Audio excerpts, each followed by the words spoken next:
sababu unasikia wakati mwingine kura zimeibiwa. Sidhani kama hao ni wenda wazimu wanaoibua maswali ya namna hiyo, kwa sababu huwezi ukafikiri jambo ambalo halipo. Huo ni ukweli.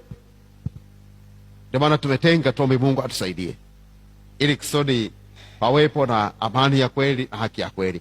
Pasipo amani hakuna maendeleo. Kama hakuna haki hakuna amani. Ndio maana nchi kama Kongo wana rasilimali nyingi, lakini hakuna maendeleo, kwa sababu wanapigana kila siku. Kule hawezi kula chakula ikakaa tumboni, mara mibomu inalipuka, mara risasi anapigwa. Sasa hatutaki hali yetu iwe kama. Ndio maana tunaomba aendelee kutufunika ili nchi yetu iwe na haki na amani. Tufanye kazi kwa uhuru, tule chakula kikae tumboni, naona tulale usingizi mtamu.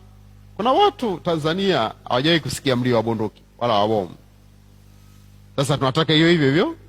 Ndio maana tunasali kwamba Mungu atusaidie ili nchi yetu pawepo na haki, pawepo na kwamba kila mmoja apate kila anachostahili, lakini pia wepo na utulivu na utangamano wa kijamii katika nchi yetu.